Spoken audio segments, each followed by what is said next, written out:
Assalamualaikum warahmatullahi wabarakatuh. Berkaitan dengan kegiatan silaturahmi keluarga besar Andin Rama yang akan dilaksanakan tanggal 13 April tahun 2024 setelah Lebaran, kita sangatlah berbahagia dan sangat mendukung kegiatan tersebut, karena dengan adanya kegiatan ini akan semakin memperkenalkan jaringan keluarga yang belum kenal, insya Allah nanti akan semakin kenal, dan kemudian ini juga akan semakin meningkatkan kebersamaan antar keluarga. Nah, mungkin nanti akan terjadi saling mendukung antar keluarga ya, dalam hal melakukan pengabdian bagi kepentingan keluarga sendiri, keluarga keturunan Andin Rama, dan juga bagi kepentingan masyarakat Kalimantan Selatan. Jadi harapannya dengan adanya pertemuan ini, generasi muda juga bisa tahu mengenai sisi awal keluarganya, kemudian yang telah ada ini semakin memperkuat untuk niat memberikan yang terbaik dan mengabdi bagi kepentingan masyarakat, seperti pendahulu dulunya di era yang telah lalu. Demikian, semoga sukses acaranya, semoga bermanfaat. Nah, semoga nanti ada lagi kegiatan yang serupa, yang lebih besar, yang lebih bisa memberikan makna langsung bagi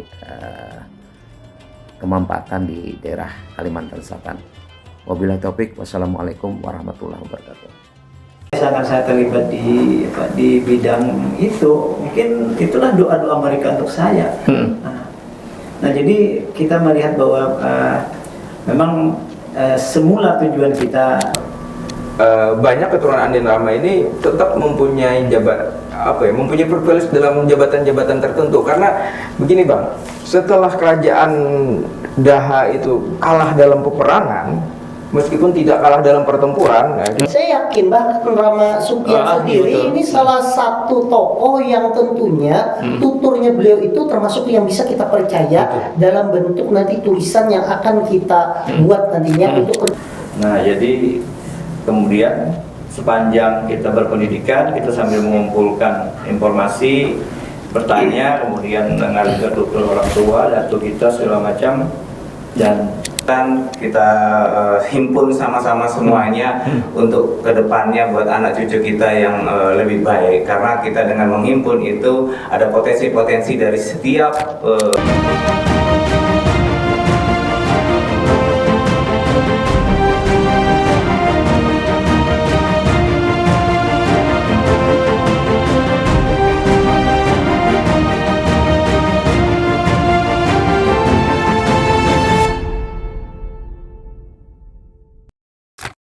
kita kembali ke Rama Sopyan. Artinya kan pertemuan tanggal 13 kan tidak hanya sekedar ajang silaturahmi, pertemuan Rama Andin yang nanti dilaksanakan di Nagara, tetapi ada banyak hal tadi sampaikan cerita sejarah dari disampaikan Bang Suban, ada Bang Alfi dan juga Dr. Meldi ya. Ya memang kegiatan di sini bukan sekedar silaturahmi, tetapi juga kita ingin pencerahan. Kita minta juga salah satu narasumber untuk merekonstruksi ulang sejarah kita yang sebenarnya. Jadi artinya mungkin ada ruang dan waktu dalam kegiatan itu, artinya diberikan kesempatan kepada narasumber untuk menjelaskan asal dari Daha Andin Rama. Itu seperti apa? Jadi itu yang nanti diceritakan. Iya. Kebetulan mungkin sudah siapa ya narasumbernya yang nanti untuk memang merekonstruksi itu. Nah, kalau kami di lapangan memang sudah memahami itu ada. Nah, tetapi karena versinya kan tidak semua sama. Nah, jadi kita mau menyatukan bahwa inilah versi yang memang sudah semestinya harus kita ketahui. Dan kalau artinya bahwa misalkan ada pertanyaan telah Nagara ini kan siapa-siapa orangnya. Nah, kita sudah punya hubungan. Jadi kita ini ada beberapa kawasan. Ada Nagara, kemudian Birayang, Balajau, Margasari, Nawahan, kemudian di Amuntai juga ada. Nah, semua ini artinya tidak bisa kita nafikan bahwa mereka itu memang ada. Nah, bahkan kami sudah istilahnya tuh dari khusus untuk Andin Dumanap, keturunan beliau kan kita sudah punya punya database yang artinya bisa menyatakan bahwa keberadaan mereka ini memang betul ada. Sehingga silsilahnya bisa ditelusuri. Bahkan kita aja kan sudah sampai naik ke ketujuh, generasi ketujuh dari Martapati. Iya. Nah, itu dan Martapati kan banyak dari Bira yang ada, dari Lajau ada. Dan bahkan kalau catatan Belanda juga banyak dari datuk kita yang memimpin kawasan. Misalkan di distrik Nagara, ada keturunan Martapati yang memimpin itu. Nah kemudian juga dan memang tidak bisa mungkin kekerabatan itu menentukan kenapa mereka bisa duduk di Amutai sebagai mufti. Mufti Banu Anam kan tidak mudah. Kan ada yang di distrik Balangan kan punya kaitan keluarga. Artinya tidak. Sehingga mereka bisa di titik itu. Titik itu. Nah, belanja juga mungkin kalau lebih luas lagi kan pasca pemerintahan Indonesia merdeka sudah kelihatan kok dari Yuri ini memimpin Kalimantan Selatan menjadi pemikirnya. Bahkan saya juga kan ketika baru bertugas di Hulu Sungai Selatan, saya sudah melihat di Pampangan foto-foto ini Kaisar Kawi, kemudian kayaknya Dr. Mildi memimpin HSS. Nah jadi artinya kalau misalkan saya terlibat di bidang itu, mungkin itulah doa-doa mereka untuk saya. Nah jadi kita melihat bahwa memang semula tujuan kita artinya menghimpunkan silaturahmi ini kan lebih untuk menguatkan bahwa identitas ini identitas kita. Jadi itu yang dirawat, itu yang kita munculkan. Saya rasa ke Bang Abi. Bang Abi, selama ini dari sejarawan kita, misalnya dari akademisi, sudah pernah ada penelitian nggak sih?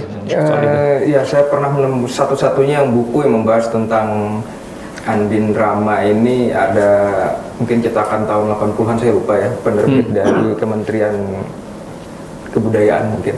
Datanya ada itu, cuman itu ada satu yang menyebutkan tentang Andin dan Rama, gitu. Jadi ini juga menjadi problematika kita bersama. Kenapa Andin dan Rama ini kurang dikenal di dunia akademik? Padahal turunannya itu ada lagi ya, ragamnya itu. Misalnya ada yang bergelar Anang jika mereka Andin tuh asal katanya dari Raden, itu ada di catatan Belanda, ada mencatat itu sebenarnya. Sedangkan Rama itu berasal dari kata Sanskerta, karena zaman Jaha itu kan bahasa kita saya menambahkan masih mumpung bicara tentang memang kalau di luar Kalsel gelar ini pakai misalnya kalau kita di Surabaya gitu kan Andin itu gelar Singapura, kemudian di Sumatera itu ada tapi begitu di Banjarmasin itu di luar nama Andin itu disematkan di namanya. Nah, misalnya kayak Abang Alfi jadi Andin Alfi. Kita itu kan Andin Subli, kemudian pada tuan Andin Harapi ya, itu semuanya nini kita tuh Andin Sarah. Padahal setidaknya kan kalau itu disematkan menjadi bagian ikhtiar untuk merawat kan, menjaga kan Bang? Ya itulah kita kan memang kalau di luar Kalimantan, di luar Kalsel, ya. mereka ada itu, tapi begitu di Kalselnya itu sudah tidak ada. Ya, makanya itu menarik. Makanya ya tadi gara-gara ini kan acara ini belum dimulai sudah banyak yang mau bercerita. Makanya salah satu tujuan acara ini sebenarnya ya ingin mendorong, merayu. Kita jujur saja ingin merayu ya, memusuti agar keluarga Rama ini mau bercerita. Kalau boleh jujur gitu, memang banyak cerita tutur keluarga itu sangat bertentangan dengan hikayat Banjar. Kalau mau jujur begitu ya. Cuman karena ini cerita tutur juga sebagian tidak dicatatkan. Toh juga kan hikayat Banjar juga dicatatkan beberapa ratus tahun setelah kejadian, bukan di saat kejadian, beberapa ratus kejadian. Jadi idealnya memang cerita-cerita yang dari hulu sungai ini, yang cerita tutur tadi dikonstruksi dengan baik, kembali oleh para akademisi juga. Makanya itu bukan berarti apa. Itu kekayaan. Betul. Kita apalagi hari ini generasi kita ini mohon izin mungkin sumber daya manusia sudah bagus begitu ya. Kita tidak mudah menerima hal-hal yang tidak rasional. Tentunya dalam politik setahu kita politik itu logis-logis saja ya. Ya, politik itu logis begitu ya. Jadi sebenarnya kalau cerita politik tidak logis itu mungkin hanya untuk mempermanis saja. Katanya termasuk juga tentang apa yang diceritakan tentang kondisi politik di zaman kerajaan dulu begitu. Nah, Andin Rama ini tidak dikenal, mungkin di dunia akademik itu yang sangat disayangkan, cuman mudah-mudahan nanti bisa. Selain itu juga Andin Rama baru-baru ini kita temukan ya bahwa ternyata keturunan Andin itu juga ada yang bergelar Anang. Cuma agak khusus bagi mereka yang mempunyai jabatan tertentu di zaman anu. Kedua juga ada yang bergelar Antin. Lucu Antin ini. Walau itu banyak itu di dominasi Antin itu zaman dulu masih ada yang bergelar Antin itu. Nah, kemudian Andin Rama ini juga menjadi apa? Banyak keturunan Andin Rama ini tetap mempunyai mempunyai privilege dalam jabatan-jabatan tertentu karena begini Bang, setelah kerajaan Daha itu kalah dalam peperangan, meskipun tidak kalah dalam pertempuran, ya, kita bisa membedakan antara war dan battle, gitu kan. Nah, mereka tidak kalah dalam pertempuran terakhir. Pangeran Temenggung itu kan memilih ke Alai untuk bertempat tinggal. Kenapa ke Alai? Karena logistiknya bagus. Beras ada di Alai, emas juga ada di Alai, begitu. Makanya kemudian data-data yang kita temukan ada menemukan namanya Kerajaan Jatuh. Nah itu ada, itu bukan mimpi, bukan apa, data otentiknya ada, masjidnya ada, itu komunitas politik tertentu. Nah keturunan-keturunannya juga sangat dominan dalam apa. Catatan lain bahwa Alai itu juga penduduknya paling padat daripada distrik-distrik lain. Makanya hulu sungai kemudian disebut-sebut kolonial sebagai daerah paling padat sepulau Kalimantan di zamannya. Nah makanya kalau kita juga lihat Maharaja Soekarama itu, kalau kita lihat gelarnya, beliau itu bukan raja, Maharaja. Artinya beliau raja dari para raja. Makanya daerah kekuasaan beliau itu kan luas.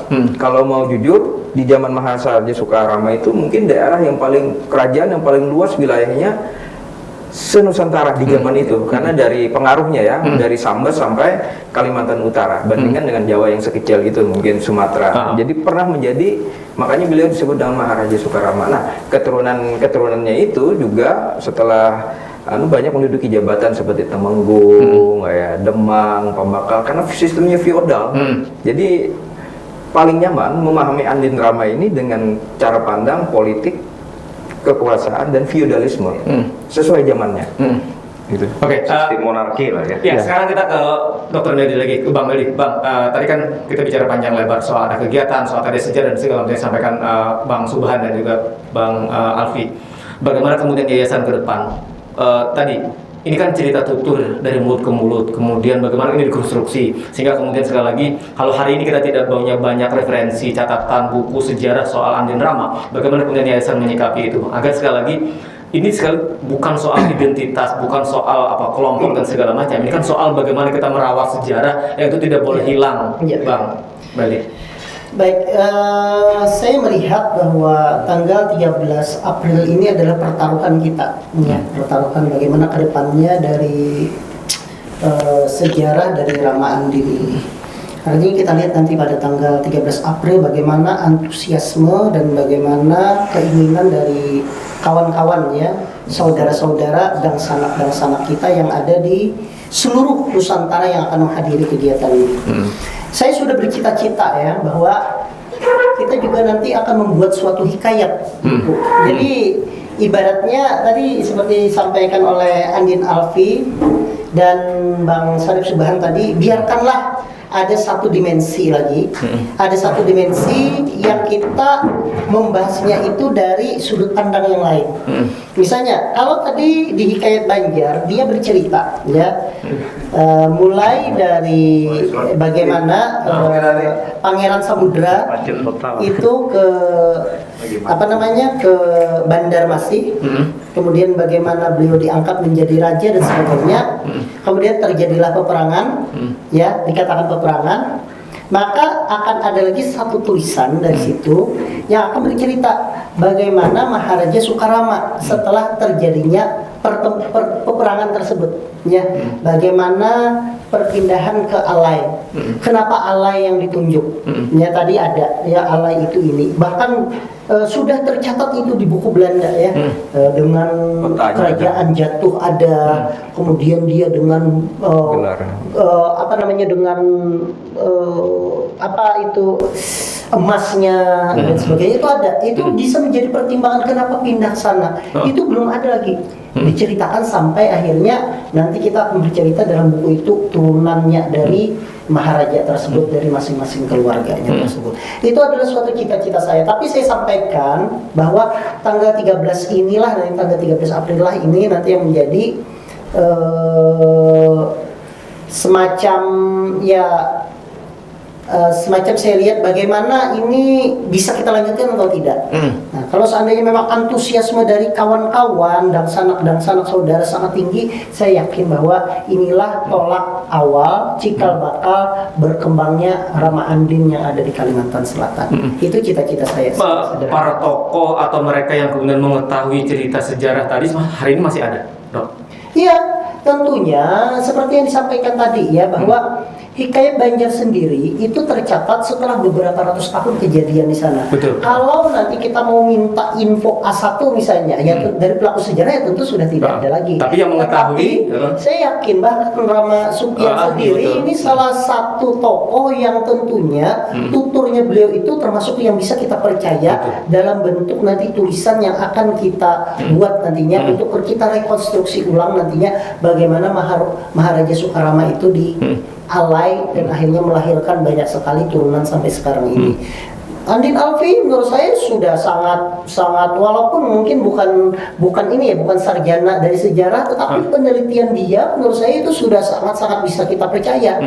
Bahkan ya kalau dikatakan bahwa Islam itu pertama kali di Banjar misalnya, ternyata ada penelitian ya, penelitian sumur candi yang ada di Pelajau, di mana itu ada di belakang Masjid Pelajau, itu ternyata usianya jauh lebih tua, dan itu masjid setelah dilakukan penelitian oleh badan apa namanya? Arkeologi. Badan arkeolog, dan itu sudah dihitung dengan sistem umur karbon, dan itu artinya kalau diteliti seperti itu sudah sangat saintifik ya, sangat ilmiah. Ini membuktikan bahwa Islam itu sebenarnya sudah masuk bahkan jauh ke daerah hulu sungai. Daerah hulu sungai itu kalau mau masuk ke sana dengan kapal, pasti dia akan melewati Sungai Barito dulu. Sungai Barito nanti dia akan berpisah di Muara Bahan nanti akan menuju ke atas ke hulu sungai lagi. Artinya kalau di dalam saja itu sudah ada Islam, ya wajar saja di daerah pesisir atau daerah-daerah dekat dengan pantai itu sudah ada Islam. Makanya tadi sebelum Pangeran Samudra itu resmi masuk Islam, kan sebenarnya di situ Patih sudah ada Islam dan sebagainya. Jadi ya menurut saya wajar-wajar saja sebenarnya Islam itu di hulu sungai itu sudah ada lebih dulu. Nah itu 1400-1500 itu bukti-bukti yang akan kita tuliskan nantinya dalam suatu tulisan yang akan enak dibaca, sehingga ini menurut saya nanti akan menjadi hikayat. Mungkin kita akan buat nama judulnya Hikayat Hulu Sungai atau bagaimana nanti. Mungkin Prof nanti bisa nanti memikirkan. Ini jatuh ini ya. Ini kita selamat datang baru bergabung Prof ini. Ya, Prof ini kita menyambung tadi Prof kan tadi sampai kata-kata. Tapi mungkin sebelum Pak Prof ada menyampaikan dulu mungkin bahan untuk tambahan. Jadi kalau di sepanjang itu di Surabaya itu sampai ada komplek makam keluarga. Dan itu sudah lama. Keluarga Andin. Keluarga Andin. Jadi itu sudah ada di situ. Jadi mungkin Andin Agus kemarin itu kan sudah melihat, jadi itu didirikan oleh keluarga sampai orang kampung pun akhirnya bermakam di situ. Nah itu juga menarik sebenarnya kan, karena banyak sebenarnya yang berkembang itu malah di luar. Iya. Bukan di dalam wilayah ini, itu jadi catatan pentingnya mungkin ke depan. Terakhir mungkin izin ada apa yang di Flores Endi itu kan? Ya, ada juga keturunan dari Andin Saleh mungkin. Itu beliau itu menyambut Soekarno di Endi. Asal usul keluarga mereka itu dari Pantai Hambawang. Jadi berapa juga Andin ya, jauh itu ya. Entah bagaimana mereka sampai ke situ. Tapi ya daerah, memang di situ daerah sungai dulu, daerah sungai. Pelajau itu kan dulu sungainya besar, jadi wajar aja sebenarnya Pantai Hambawang itu. Oke, silakan Prof. Ya, terima kasih. Assalamualaikum warahmatullahi wabarakatuh. Waalaikumsalam warahmatullahi wabarakatuh. Mohon maaf nih baru bergabung dengan sahabat semua saudara nih, keluarga besar Andin gitu. Ketua pelaksana untuk kerukunan Andin kita, ketua yayasan Dr. Meldi ya, sekretaris ini yang memang sangat banyak terkait dengan mencoba menggali dan menelusuri. Termasuk kalau saya sebetulnya sudah lama dari kecil itu cerita tutur dari Nini lah terkait dengan Andin. Kemudian karena memang di daerah kita memang Andin ini kan saya menyadari itu setelah melihatnya tidak banyak orang yang keluarga yang bergelar Andin kan. Nah jadi kemudian sepanjang kita berpendidikan kita sambil mengumpulkan informasi, bertanya, kemudian dengar juga tutur orang tua, datu kita segala macam, dan kemudian terpantik sebetulnya dengan kedatangan dan komunikasi secara media sosial dengan Andin Alfi. Nah, jadi mencoba mengkonekkan karena Andin Alfi sampai ke tempat kami, ke saudara nenek saya juga di Jatuh itu, kayak dengan untuk mencari menggali Andin Jatuh itu siapa aja gitu. Memang untuk Andin Jatuh itu pokok orang-orangnya ini mungkin betul di keluarga kami kebetulan, dan kumpulan seperti kubur yang ada terpampang nama Andin apa segala macam itu memang ada di kubur Jatuh kami kan. Itu situ ada kawasan yang memang daerah Jatuh itu memang sebetulnya daerah yang kalau saya lihat wilayah yang memang dulu disitulah dulu pusat Jatuh itu kan Kambat, ya kan, kemudian ke arah Mahang segala macam. Sebenarnya makanya tidak salah tulisan kerajaan Jatuh itu kan. Ya, dan memang kalau kita melihat itu sebetulnya diperkuat dengan kenapa ada Labuan Amas ya, ada Pantai Hambawang. Nah, karena memang daerah pantai dari kerajaan Dundaha itu sampai ke pantai itu yang ada pantainya daerah pantai itu. Nah, Labuan Amas itu tempat emas yang memang di Rohul Sungai penghasil emas itu adalah memang karena disitulah dilabuh emas kan. Nah, kemudian tempat kami di Jatuh itu ada di daerah Jatuh, samping Jatuh itu ada namanya Ujung Tanah. Jadi Ujung Tanah itu kampung Ujung Tanah itu yang sambung ke Ilung sekarang segala macam. Sekarang jalannya nembus, kalau dulu belum. Nah, itu Ujung Tanah itu adalah di mana ujung tanah ketemunya dulu kerajaan Daha dulu berlayar ke sana untuk pindah ke sana di Ujung Tanah di situ. Kemudian disitulah terkumpul juriat-juriat Andin yang itu membangun daerah itu, membina. Makanya kemudian dan sebetulnya saya sudah lama mendengar juga kalau kita tahu sebetulnya yang dikatakan di mana pusat emas itu adalah ada di gunung, di daerah Hantakan, daerah gunung besar segala macam itu, karena di situ orang yang pernah melihat segala macam itu di sungai-sungai itu, kalau orang ini melihat situ emasnya ada situ di gua apa segala macam itu, tetapi karena ini adalah orang yang melihat ini tidak bertanggung jawab segala macam, dia tidak mau itu turun kepada orang yang tidak berhak. Nah, sehingga itu dilindungi secara gaib gitu. Nah, ini orang-orang yang ini dia akan melihat gitu. Nah, termasuk di kambing-kambing di Jatuh itu sudah ada. Kalau sekarang itu sumurnya besar, gara-gara digali. Karena ada ada juriat kita juga yang keturunan Andin juga yang dapat wangsit bahwa di situ ada emas, kemudian ada gong besar yang itu adalah peninggalan. Nah, setelah digali memang ketemu, tapi mau diambil tidak bisa, selalu turun dia. Oh, barangnya ada ya? Ada barangnya. Digali turun lagi, digali turun lagi, kelihatan barangnya.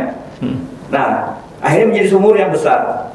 Nah, ternyata setelah itu kenapa ini tidak ini? Ternyata memang juriat yang ini belum sampai pada orang yang berhak untuk bisa nanti itu bisa keluar. Ada masanya, turunan keberapa gitu kan. Nah, itu yang sebetulnya menyambung dari disampaikan oleh ini terkait dengan bagaimana terkait di Andin ini kan ada memang Andin itu sebenarnya Andin yang di Jatuh, kemudian Andin yang di mana, yang di Palajau, di Mahang segala macam, itu satu jalur. Itu jalur ala itu memang di situ. Nah, sambungnya ya ke pantai tadi, ke pantai.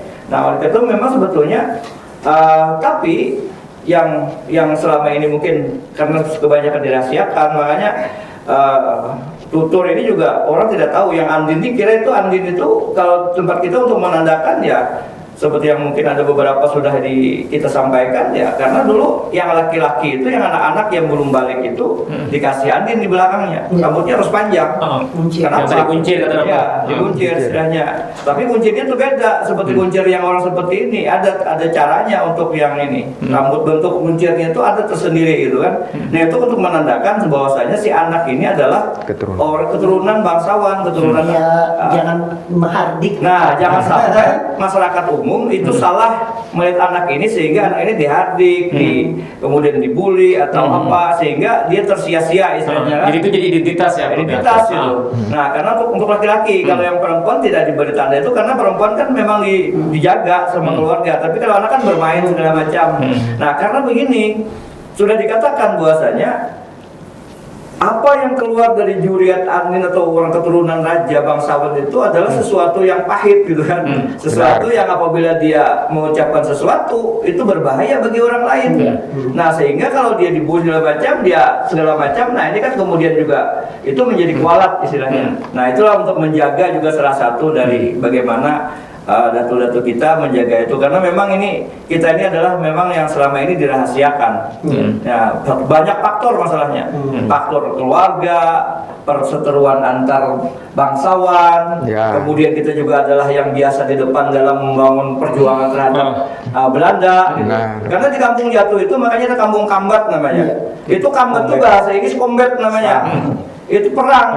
Nah kemudian di sebelah Jatuh itu ada namanya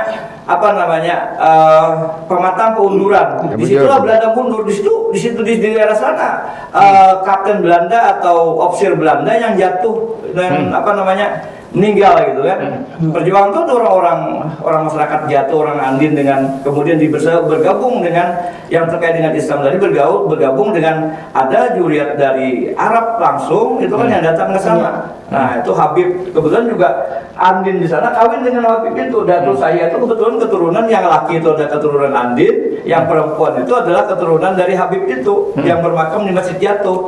Nah itulah kemudian yang membawa dulu itu adalah panji dakwah Islam. Nah panjinya itu masih ada sampai sekarang. Nah inilah yang kemudian mengkonekkan masjid yang dibangun di Jatuh dengan masjid yang di Pelajau. Itu adalah dua masjid besar yang pertama dibangun.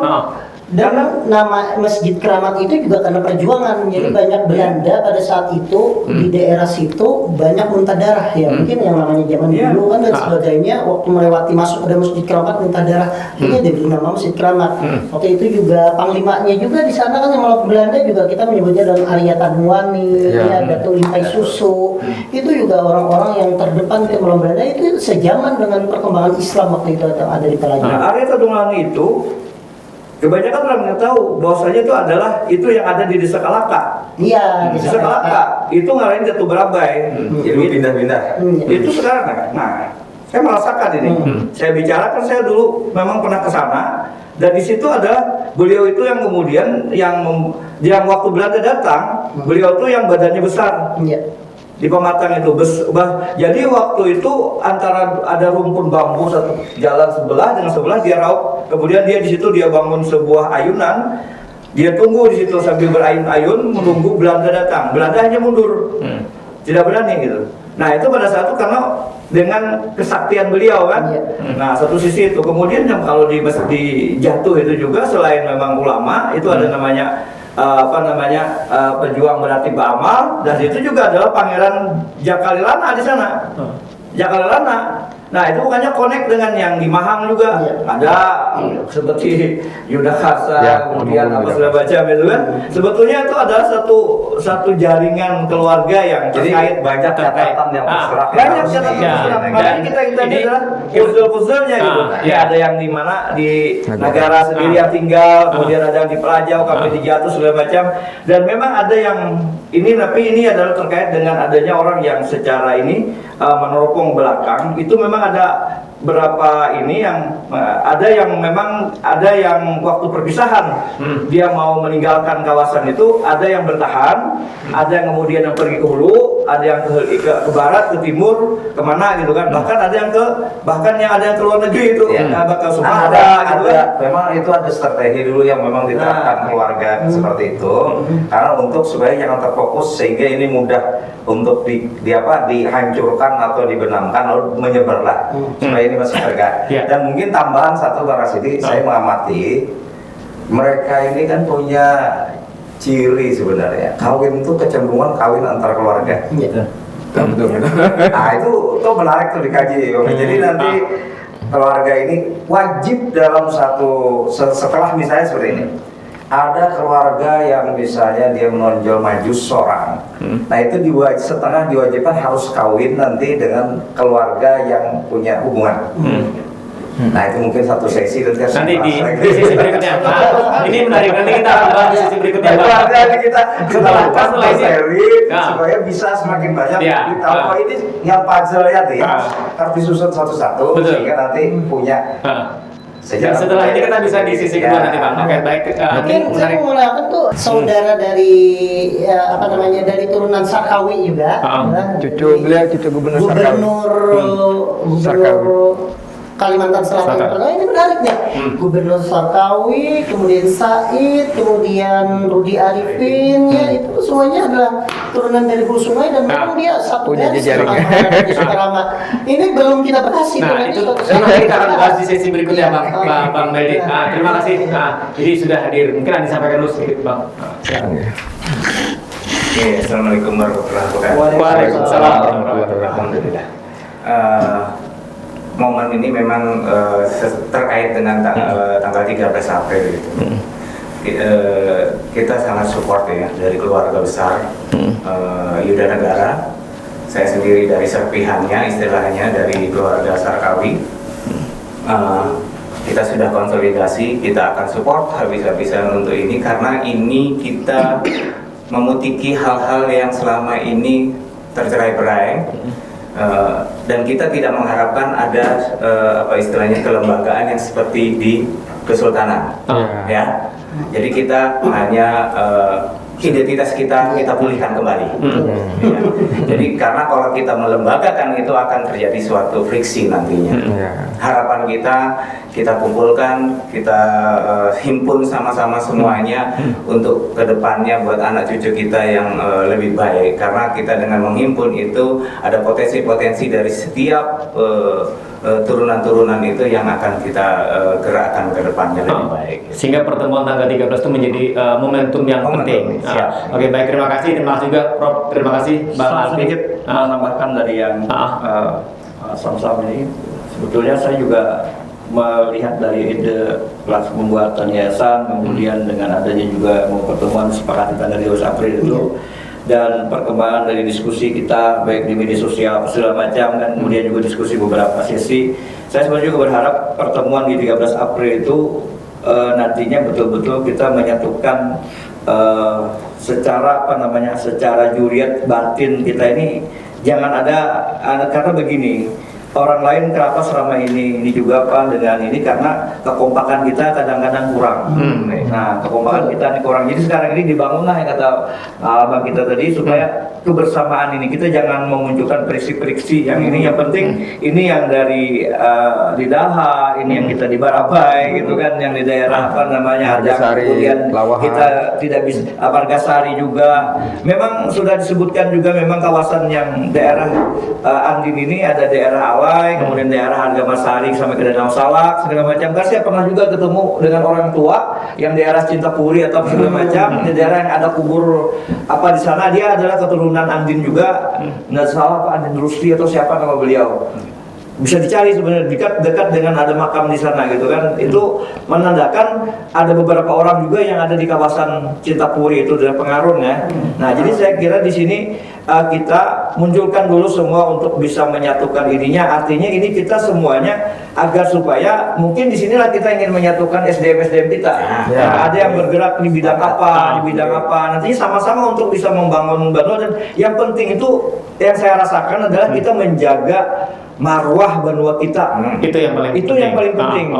Karena selama ini yang orang lain begitu mudah, karena kita ini tidak, SDM kita tidak kita bina untuk bisa duduk di posisi yang bagus, ya, kemudian memperhatikan juriat-juriat kita yang tidak berpendidikan itu supaya diangkat. Gitu. Nah ini yang harus diperhatikan. Oke, baik, terima kasih Prof. Terima kasih juga Rama Sopyan, terima kasih Dr. Meldi atas waktunya, dan kita akan lanjut nanti dalam diskusi berikutnya sehingga menjadi paling penting bagaimana kita tunggu nanti pertemuan di tanggal 13 April. Baik, demikian untuk sudah bersamaan kita dalam ngopi kali ini. Terima kasih dan wassalamualaikum warahmatullahi wabarakatuh. Waalaikumsalam warahmatullahi wabarakatuh.